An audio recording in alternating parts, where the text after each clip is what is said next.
If you have over $200,000 sitting stagnant in your bank, retirement account, or home equity, then you're literally losing money. On this show, you learn how to get that money working for you consistently and conservatively. Learn to grow your nest egg with your host, Shawn Winslow. Let's dive in. Welcome back to another Finance Friday episode. I'm your host, Shawn Winslow, and this is the Multifamily Money Podcast. What is going on, everyone? You know the drill. Every Friday, we come at you with all things personal finance to share tips, tricks, and strategies to help you get your money working right for you. Not only smarter, but harder. And because we know it's not what you make, but what you keep. And these are mostly solo shows, but I also do bring on guests as well. And I've got some great lined up coming into the new year to share some tips and strategies you can use to really get your money working for you, and, especially while you sleep, right? So we can create the lives of our dreams. And this is the last episode before the new year. And before I jump in today's topic, first, I just want to thank everyone. Just want to share, my gratitude for everyone that listens to the show. I started this, over a year and a half, almost a year and a half ago. I never thought I'd have this many downloads this fast. So I just want to thank you all. And I want to continue to grow it too. So if you could share it with anyone who you think could also get value, that would be awesome. It really, really would be. But I just want to thank you for listening, because I do see the downloads increasing, every week, every month. And I also see there's something called the listener score. So it scores like repeatable guests. So I do see that people are coming back. I just want to thank you so much. And I really do hope I'm providing value. I hope, as long as I can give every person one thing that can improve their life in some way, it's worth it for me, worth it to me. But yeah, so I just want to thank you all, and also talking about the new year, because this definitely pertains to personal financing and getting your finances right. This is the time where people think of goals for the next year. They think of, resolutions for the next year. And that's all great, right? You should be thinking ahead and thinking how you can improve your lives, especially when it comes to finance, how to improve your personal finance, whether that is saving up, maybe for an emergency fund, saving up for a down payment on an investment property, or maybe it's saving up for a down payment for your first home. Maybe it's paying off credit card bills, whatever it happens to be. You should have financial goals. However, a goal in itself will not get the job done. Like they say that, the quote, "A goal without a plan is just a dream," right? It's just a wish. And it's so true. We can make these goals, and we can dream, we can dream up this life we want. But if we're not actually taking the necessary actions to get there, and then tracking those actions, seeing what works and what doesn't, probably never going to get there. Very high probability you're not going to get there. And the reason why I'm talking about this is because next Friday's episode, I'm going to be talking about this exactly. So for those of you that really want to accomplish those goals in 2023, want a way to track it and really measure your performance, really measure, how close or how far you are from, obtaining those goals, this is an episode you're going to want to listen to. So that's going to be next Friday, next Finance Friday episode. So first of the year. And I'm going to be sharing a tool that we have created, and it's called a habit tracker.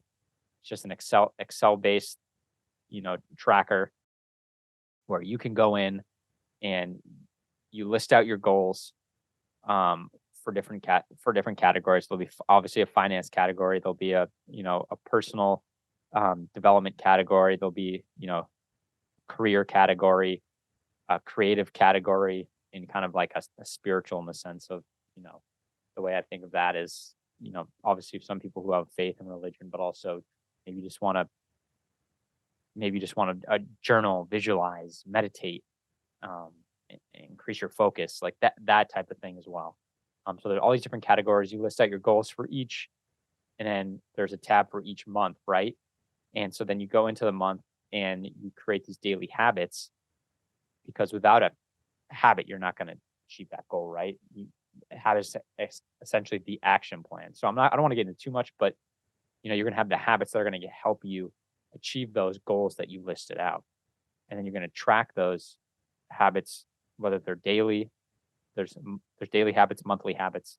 You're going to track those, and there's going to be a performance indicator that ticks up to 100%, right? So 100% means you hit all those habits, and so I'm going to share that with you next week. It's a great way. I've used it a little bit over the past a month or so, and it's been great. But I can't really wait to see the results for a full year. So I'm a guinea pig along with you, and I will give updates throughout the year of how it's working for me. I'm really excited about this because I've made goals many years, right? And it's great to check in on them, but to check in on them daily, weekly is very powerful. And this is something that I feel is going to keep me accountable. So I'm excited to share that. I hope I didn't take up too much time of this episode to talk about that, but I'm excited to share that next week. So this week's topic, I mentioned this on one of the last Finance Friday episodes, is, when we talked about, rising rates, inflation, and how there's a lagging effect. So I want to talk about the lagging effect because everyone sees it now. Rates are going up, which obviously means higher costs to borrow. But have we really seen the effects? Yes, there's been price decreases on some goods and services, but what's really going to happen? So that's the topic I want to talk about today because I think it's really important. Like, obviously, this is huge impact, potentially huge impact on everyone's situation, right? And I'm not here to predict when they're going to retract on rising rates, what's going to happen with inflation, because a lot of that's up in the air, right? Now we can make educated guesses based on the facts that are present. But I'm not here to say, if you look at the forward curve, it still shows, early 2024 is when rates will decrease. And who knows if we can really go that far. Elon Musk stated, I can't remember when it was, maybe a month or so ago, that they need to cut rates as soon as possible. Otherwise, we're in for, drastic circumstances just because the economy can't afford that type of pressure. And I agree with him, right? Yeah, right. To the extent of when it'll happen, or to the point of when it happened, that I don't know. But with the amount of debt the country has, it can't afford to pay these type of rates on that debt. And that goes to the people too, because there's a huge amount of consumer debt that keeps growing. And so that's one thing I would advise too. If you do have any type of consumer debt, like credit card, pay that off as fast as possible. If you're like, should I be saving money for a down payment or should I be saving money for a credit card? Credit card, pay that thing off because rates on those are just going to keep going up. The APR is going to keep going up. Once you get into, high teens, low 20s, mid 20s, that can just be crippling. You could have, $10,000 of credit card debt. And then next thing you know, it's, 15, 16, 20. It just compounds and it's really destructive. All right. So let's get into this. So, for those that are familiar, monetary policy does take time to work its way through the economy. And for those that aren't familiar with that term, monetary policy is just simply what the Fed uses, the tools that they have at hand to try to control markets, right? And so one is raising rates and raising or lowering rates, and the other is issuing bonds or buying bonds back. And so it's either called loosening or tightening Fed policy. Right now we're in a tightening period where they are raising rates and selling bonds. Whereas in the inverse, if they're loosening, right, they are decreasing rates and buying bonds, which then puts more money into the market, right? So both take a little bit of a lag, right? Because, some estimate that it would take about a year or more, maybe up to 3 years to have an impact on inflation by raising rates and selling bonds or tapering, right? Because they're limiting the amount of bonds they are, buying to the point where they're not going to buy, right? So it stopped putting money into the market. So that the lagging effects, we got to think about it. What generally, happens when rates rise, right? Things become more expensive to borrow.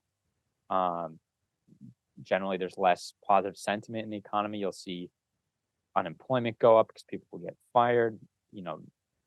No minimal to no increases in wages. And so what you're going to see is wages are often dictated by a contract. And so those contracts, could be for a year or two, right? Rents are generally set for a year or more in advance. So you got to let those contracts play out, right?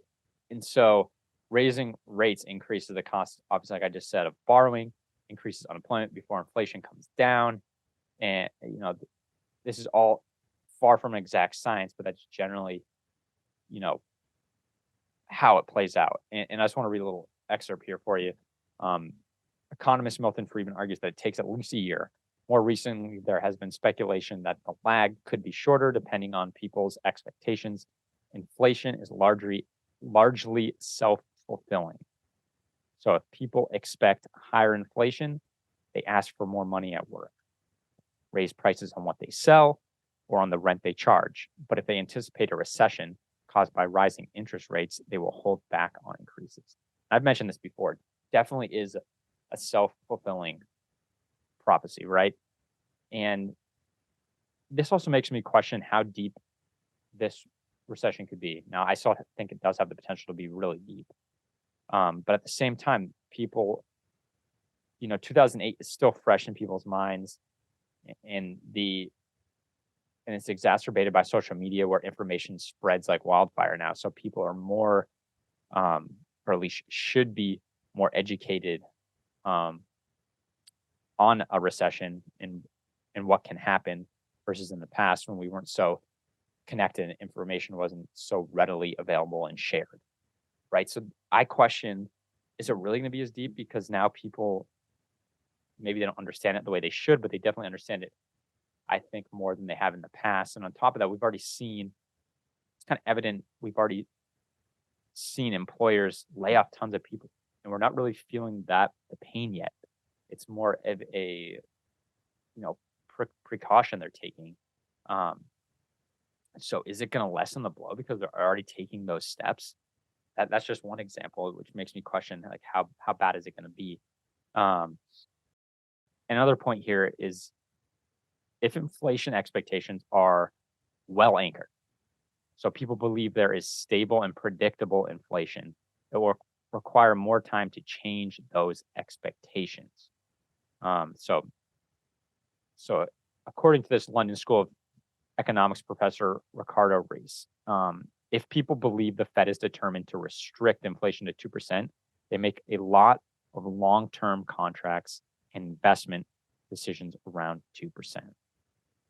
But if inflation expectations are unanchored, this economist says, people don't know what to expect and can change their minds faster. People are slower to make commitments and are paying closer attention to prices because they don't know what to expect. This is what happened in the early 1980s, and that's one reason why inflation was brought down so fast by Volcker's large and aggressive rate increases. And I think that's where we are today. I think people don't know what to expect. People try to make predictions. What's the Fed going to do? The Fed keeps raising rates. They were pretty stern in their commitment to do so, and only recently they have hinted otherwise. Inflation has been coming down, but it's still high. It's nowhere near that 2% they want it, that 2 to 3% they want it to be at, right? So there's a lot of uncertainty. People are like, well, when is it going to come down? There's obviously a lagging effect there. That's what we're trying to talk about today, right? But that's where I think we are today. So I still think there's going to be some more hikes until a pain point is hit, until we really see unemployment tick up and we really see some maybe defaults. And I think that's when they will turn around. So now let's talk about what are some of the actual lagging effects on the economy from rising interest rates. One is reduced consumer spending, and that's kind of what we've been talking about. Higher interest rates mean higher borrowing costs. You say borrowing for a house, borrowing for a car, on your credit card, which then can lead to reduced consumer spending. people have less money available for discretionary purchases. And that's also people just get scared. And it's this that's psychology effect takes over where you're just the uncertainty, right? So you just want to hoard cash, which is not always a great thing to do in a rising inflationary environment, but it's what they do. Um, and so, for instance, like to give an actual world example here, for those that are trying to buy a car. I was just talking to a friend who sells cars, right? Um, Mechanic shop and sells used cars, and he just had a client come in. Um, Great credit score, got an A plus, grade on credit from one of the rating agencies. Probably around 800 credit score. Always pays bills on time. Has very little debt, if any. And that person got quoted for over 7% interest on a car. Over 7% interest on a car from someone who has great credit score and great credit history. Now that's a lagging effect, right? Because now he's limited to what he can buy or what he even wants to buy, right? So if he has to buy, he's going to buy something probably less. If he doesn't have to buy, he's just going to wait. And that's going to do two things. One, it's driving up these prices. Prices on used cars are super high right now, right? And then it's going to cause them to go down, but there's still a need for these cars. So it's not going to go down that much. And people are going to be in a position where they're paying a high monthly payment for something that's not worth it, or they're just simply not going to buy. And there goes that. But now there's this whole other end to the spectrum that I think a lot of people aren't talking about. And that's the fact that during the last few years, with the whole supply chain issues that we all know about, shortage of chips, there wasn't a lot of new cars made. And so that's one of the reasons that drove up the used car market. Just exploded because, well, I can't get a new car, I'll buy a used car. So those prices skyrocket. Well, now how the used market is really created, like the vast majority of this market is from 3-year leases that end. As well as some rental cars as well that, after a few years they sell them, right? But majority is after leases are done and they get put into the used car market. Well, with there not being a lot of new cars, there wasn't a lot of leases. So what's going to happen is there's going to be less used cars. And so the demand is still going to be there to an extent, even though the rates are rising. And it's going to explode these costs. And it's going to probably get to a point where that the demand is so little that this is going to explode. And these rates are going to make it one. So probably people can't qualify, or they're going to be paying way more than they should, which is then going to lead to a lot of repos. So that's just one thing that is a lagging effect that we haven't seen yet. And then the same thing with the housing market. People can't afford what they could 8 months ago. Let's just look. I'm pulling up a mortgage calculator right now. All right, let's say you had a loan of hold up $240,000. So let's keep it in there. That's a monthly payment of $1,665. 30-year fixed at 7.4%. Now let's drop that to 3.5% interest.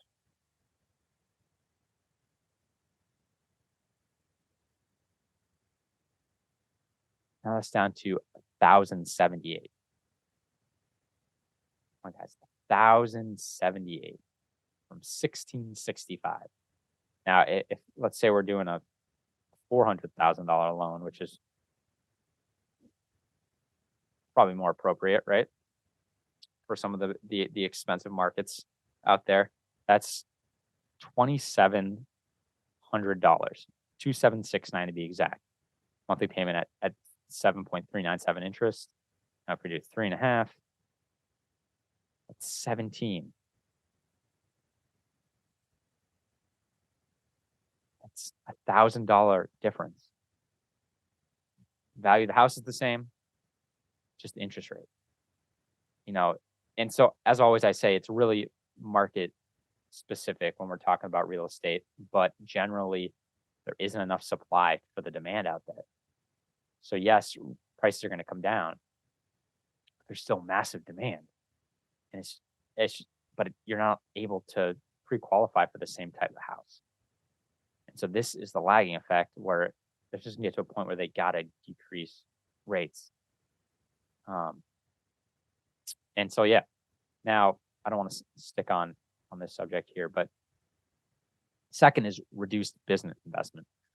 So this is a huge one, right? Because rising rates increase the cost of capital for businesses and reduce their incentive to invest in new projects or expand existing ones.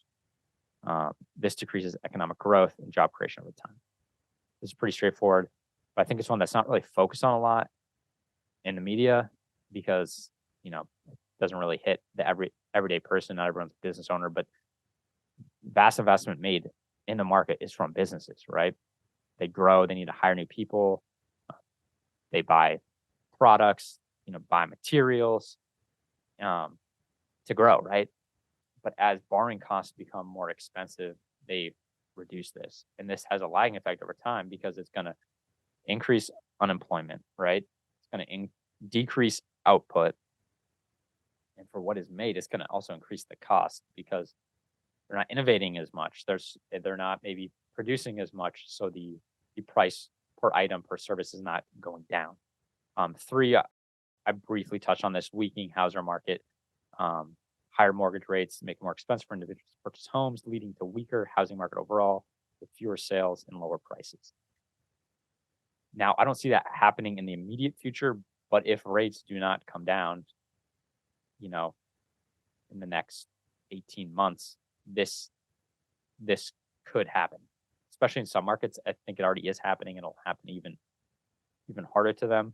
But again, it all depends on your market, right? If you have a market that has a great deal of demand, high household income, but very little supply, then you won't be as hurt here. But in other markets where there is a lot of supply in the pipeline, maybe household income is not as strong, and the demand to supply ratio isn't as extreme, I think we'll see a weaker housing market. We've already seen it now. There's not as obviously we're in the winter months, so spring will really tell because that's generally the hottest time where we see the most houses listed. That's when you list your house, right? That's when a lot of people do.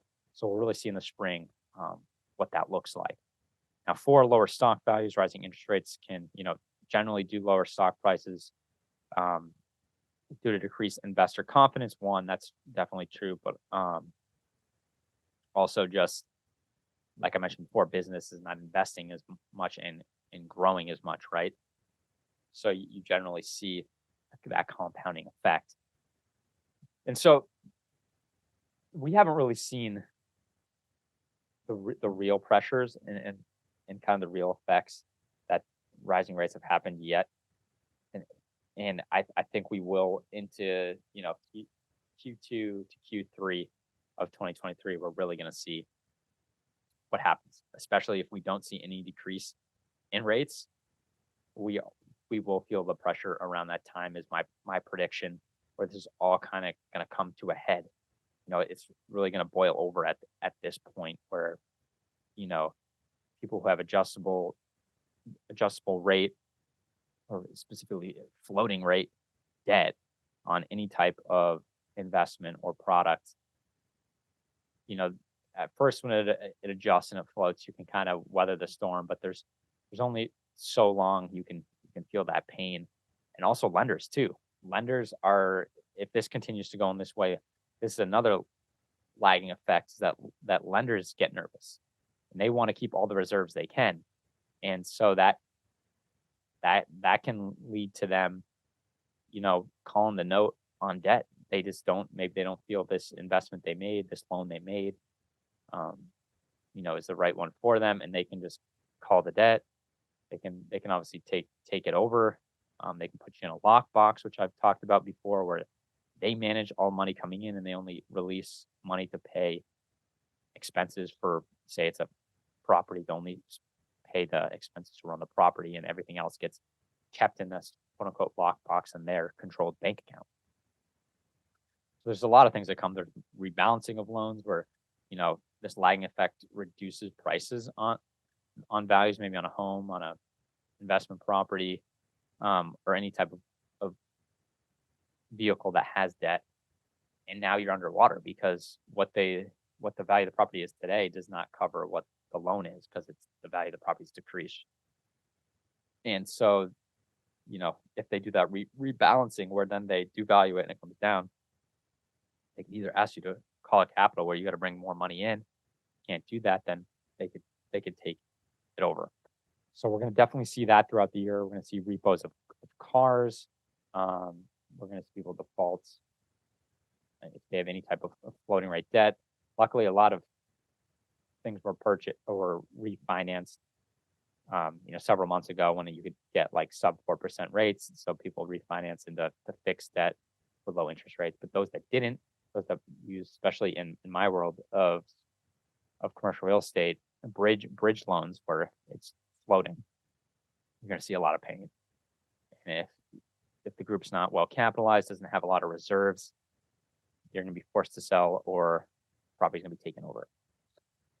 So I just wanted to share this with you guys because we haven't really experienced this pain. Once businesses start cutting people and employment goes up, wages are not going up, goods and services are going up, there's going to be a lot of pain, right? People are going to lose a lot of stuff, unfortunately, and it's a ripple effect to the extent that I haven't even talked about on this episode, and to an extent that we won't really know completely until we go through it, and that's the scary part. So it's time to be smart. It's not the time to buy lavish things, go on really nice trips. Obviously, everyone's in a different circumstance. Maybe you're doing very well for yourself. You have a lot of reserves, and that's one thing, right? But if you're not in that circumstance, don't feel like you got to keep up with the Joneses, right? Be smart. Stack a lot of dry powder, a lot of cash. So when opportunities do come, when others are unfortunate and have to sell, you can capitalize. So that's my advice. At this point, it's just a waiting game. Don't try to time the market. Just continue to your daily habits, which we'll talk about next week.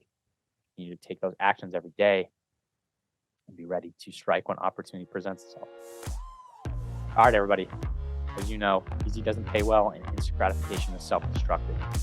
So not only get out there and work hard for your money, but have your money work hard for you, so you can create the life of your dream, so that we can all make this world a better place. All right, everybody. Thanks for watching. Hey, this is Shawn Winslow. After being in the financial service industry for years and having candid conversations with good people just like you, I realized that so many of us are wanting an investment strategy that provides solid returns and consistent income without the bumps in the road. There's little known secret that your financial advisor doesn't want you to know. There is an investment out there that is less volatile and the returns are stronger. Get more details by going to greenbriercg.com and clicking on the free e-report. And by the way, if this show has provided you any value, then feel free to leave an honest written review and of course share it with a friend who needs it. See you next week for another great show.